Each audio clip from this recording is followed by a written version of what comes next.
Hello and welcome back to Librarian of the Rings. Today we are reviewing the Shire LEGO set.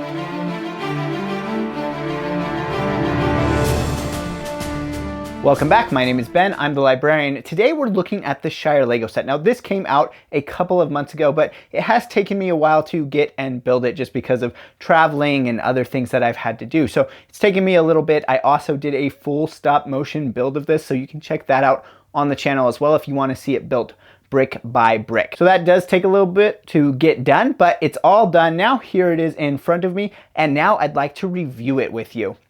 The first thing that I want to talk about is the price. I just want to get that out of the way. All magic comes with a price. The price was kind of the big story that came out with this set. We were expecting it to come out at $200 because it's just over 2,000 pieces. It came out at $270. We can almost buy our own shit for that. A price that is way overblown when you look at the price per piece. We generally look at the price per piece and expect it to be about 10 cents per piece. Now, that's not always the case, and it hasn't always been the case for the Lord of the Rings either. So Rivendell, which is always here behind me, was actually much lower price per piece. Now, a lot of its pieces were tiny, so they were very small amounts of plastic, and it was 3 times the size of the Shire set, and so the economies of scale were better. So just to get that out of the way, this set is overpriced from most perspectives, both from the perspective of just LEGO sets in general and from the perspective of Lord of the Rings LEGO sets. And LEGO was clearly trying to see how much people would pay for the IP. And the IP does cost LEGO a lot, so their margins are not the same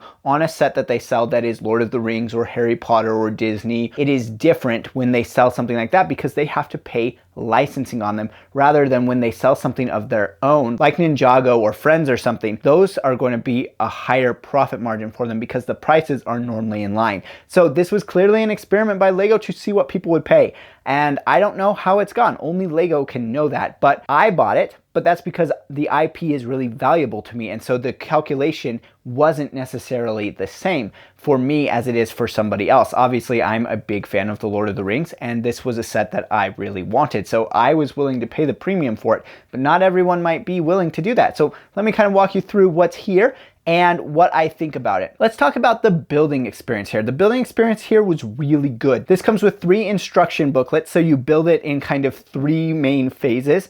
And you start out by building the main part of the Hobbit hole, kind of this center section, and then you build the sides of it, and then you build all of the party stuff. And I should mention the very first thing that you build is Gandalf and Frodo in the cart. So kind of that very first like intro to the Shire in the movie is also the first thing that you build here. And so you've got the 3 instruction booklets, you work your way through them, and they're pretty clear and easy to follow as LEGO normally is. So overall, a good building experience. Now let's talk about the minifigs. In this set, you get 9 minifigs, and that certainly contributes to the cost. They do raise the price, and there are 9 of them here, but that's nothing compared to Rivendell. Rivendell, of course, had even more of those, but it was a larger set that cost more but at a lower price per piece. But here we get 9 minifigs, and the 9 minifigs are pretty great. So we get Rosie over here, and this is the first time Rosie's ever appeared in a LEGO set. So that's always cool when you get a brand new character that has never been here before. We also had 2 new characters.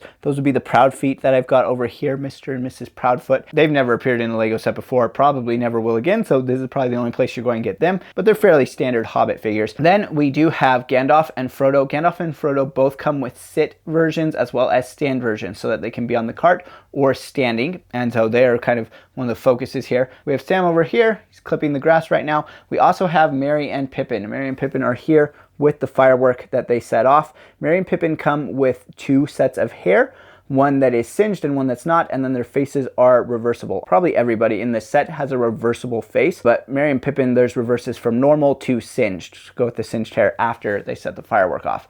So nice little detail there. And then we have Bilbo over here on the stage under his birthday banner. So lots of good minifigs here. A number of them have appeared before. We've gotten Bilbo before, we've gotten Frodo and Gandalf before, Merry and Pippin before, and Sam before, but there's a few new ones there as well. So overall, I am pretty happy with the minifigure selection here. The one thing that I think could have been added in from a minifigure perspective, but I don't know how they would do this, would be Hobbit children. So in that kind of initial part of the movie, both when the cart is coming in and then at the party, there are quite a few Hobbit children featured there.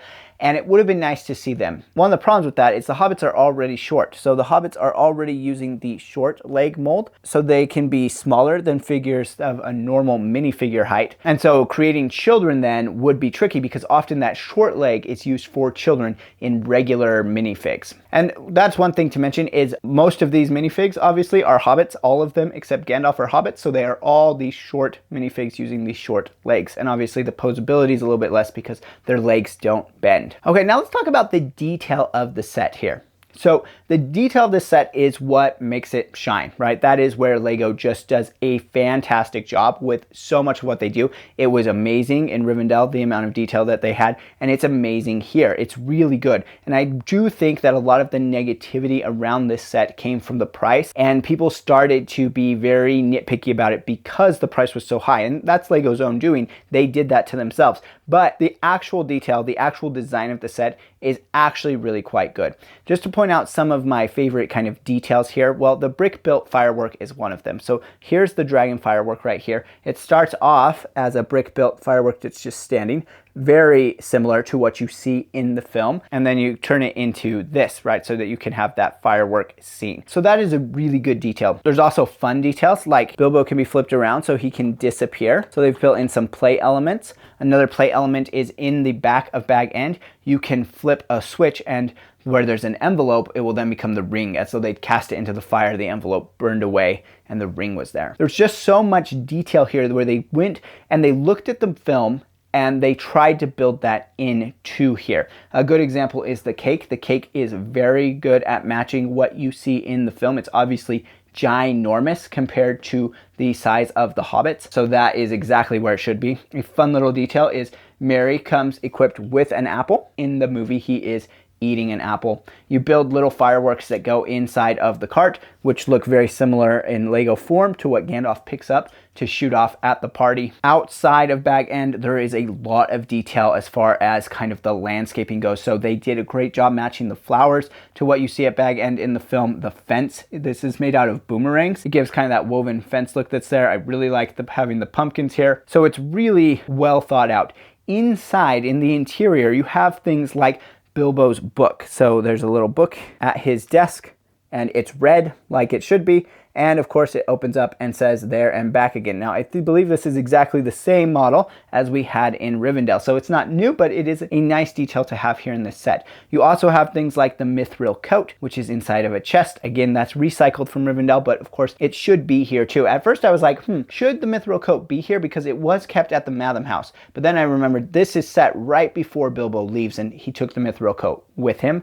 And so it would have been here in the house at this point. There's also another sticker element that is the map from The Hobbit, the map of Wilderland that they used to get to the mountain, and that detail is here, which is really nice. Another sticker element that's added in, and people don't really like stickers, but it is a good way to add in some of that detail from the films. We do have Bilbo's parents featured above the fireplace. And then we do have some printed elements as well, some rug printed elements in the rooms, a printed element for the hearth around the fireplace in the study. So just a bunch of little fun details that are built here into the set. One other one that's just a fun little detail is we actually have Bilbo's contract sitting on his desk. So his contract from the unexpected party is here in this scene that is kind of centered around the long expected party. So that's just a fun detail to have. Now the tree on top is nice. That matches what we have in the film, but the trees were a little controversial, particularly the party tree. The party tree does have nice detailing in that, like, it has the lights that come underneath it, but some people really didn't like the way the party tree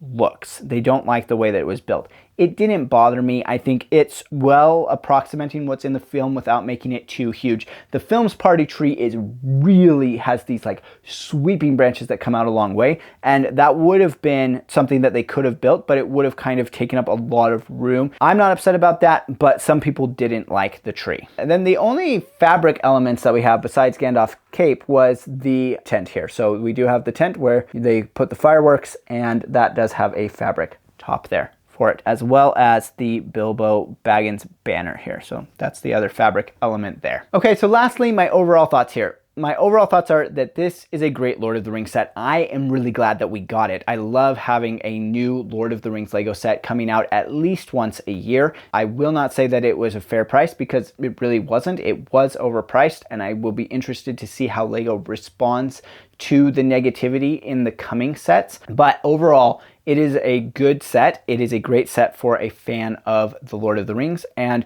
it really does a good job of approximating what happened in the film, which is obviously what they are trying to adapt, right? That's the license that they have, is to adapt the film, not the books. And so there are some things that would be inaccurate to the books, but they're doing a great job at approximating the film here in Lego. Now, there is some other Lego Lord of the Rings news. They have announced the Balrog Book Nook set that is coming out. I'm not impressed with it. I don't intend to get it. It is pretty expensive for what you are actually getting.